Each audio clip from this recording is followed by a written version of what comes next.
Saudara-saudari, marilah kita mendengarkan renungan dengan judul Harapan Sekalian Bangsa,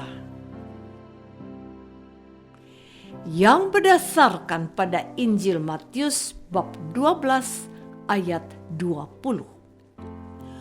Bulu yang patah terkulai tidak akan diputuskannya, dan sumbu yang pudar nyalanya tidak akan dipadamkannya sampai ia menjadikan hukum itu menang.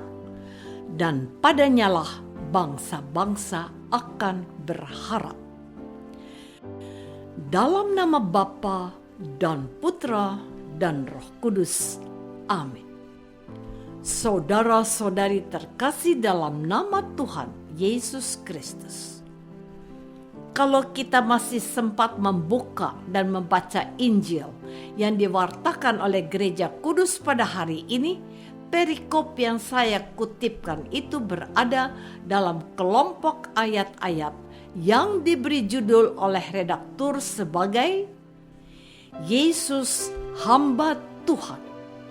Perikop ini adalah kutipan dari nubuatan Nabi Yesaya yang meminta perhatian pendengar Injil Matius. Firman Tuhan, "Lihatlah, itu hambaku yang kupilih, yang kukasihi, yang kepadanya jiwaku berkenan.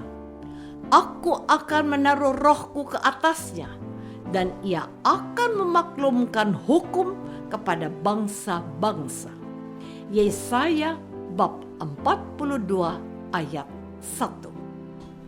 Penginjil Matius telah menafsirkan nubuatan Nabi Yesaya itu telah terpenuhi dalam diri Yesus Kristus, anak Daud, anak Abraham.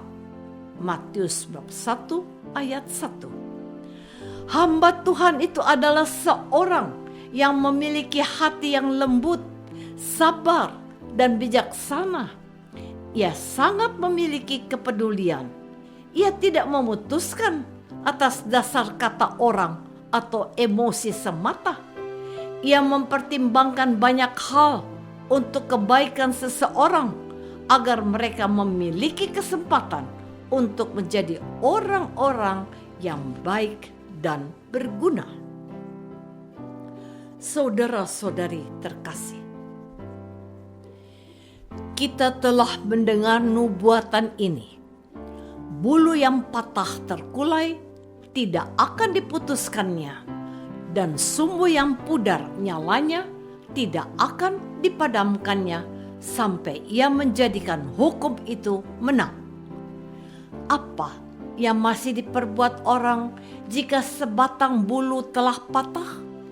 Bukankah lebih mudah mematahkannya saja dan memberi kesempatan kepada batang muda dapat bertumbuh subur? Tidak demikian yang dilakukan oleh hamba Tuhan itu. Ia merawatnya dan menegakkan buluh yang telah patah itu agar dapat tegak berdiri kembali. Apa yang masih diperbuat orang dengan sumbu lampu minyak yang sudah pudar nyalanya? Hamba itu akan menuangkan minyak yang cukup agar lampu yang pudar nyalanya itu dapat kembali menerangi sekitarnya. Inilah kehendak Allah yang sangat peduli akan umat kesayangannya yang berulang kali berkhianat dan berpaling dari tuntunannya. Namun, karena begitu besar kasih Allah, Ia mengutus anaknya yang tunggal ke dalam dunia untuk melepaskannya dari belenggu-belenggu dosa mereka. Dia adalah Allah yang Maha Kasih. Dia tidak dapat meninggalkan umat kesayangannya, sekalipun mereka tidak setia. Ia tetap setia, sebab Ia adalah Allah. Saudara-saudari terkasih, pada hari ini dalam pewartaannya, gereja ingin kesadaran kita dibangkitkan kembali akan betapa Allah itu adalah Bapa yang Maha Kasih dan Maha Rahim.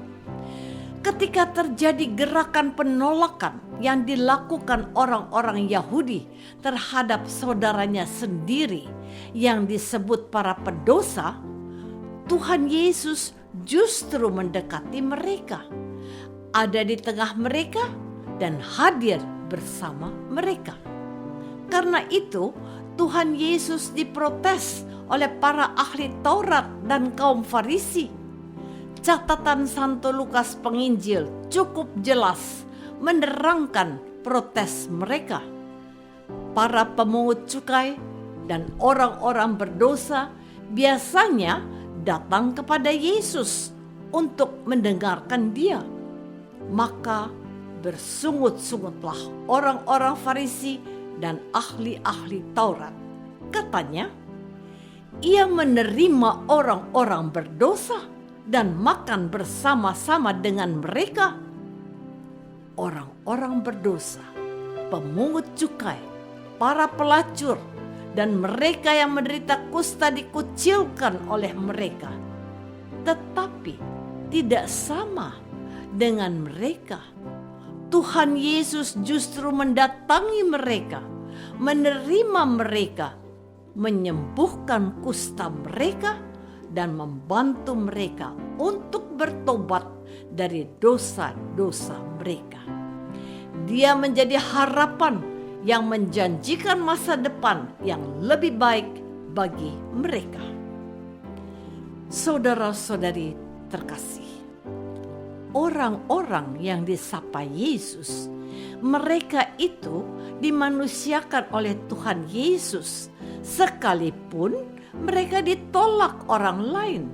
Mereka ini menemukan dalam diri Yesus sosok hamba Tuhan yang dinubuatkan oleh Nabi Yesaya bahwa bulu yang patah terkulai tidak akan diputuskannya, dan sumbu yang pudar nyalanya tidak akan dipadamkannya sampai Ia menjadikan hukum itu menang.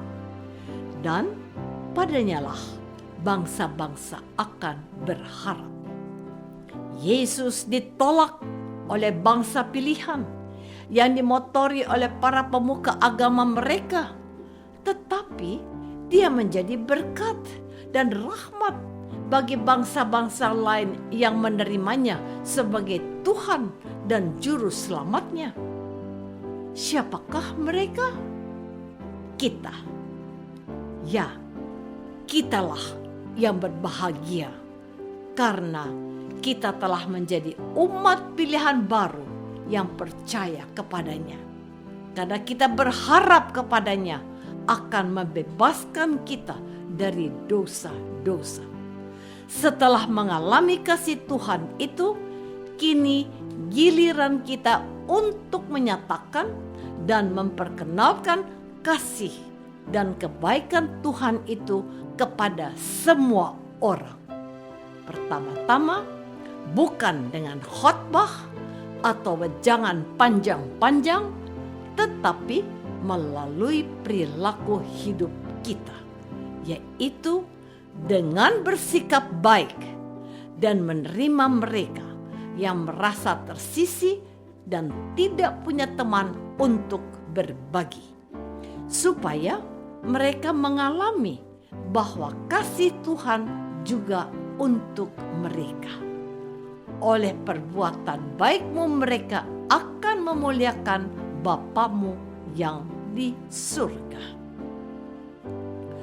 Apakah aku sudah memiliki kepedulian dengan saudara-saudaraku yang disisihkan? Apakah aku sudah menjadi berkat untuk mereka? Marilah kita berdoa.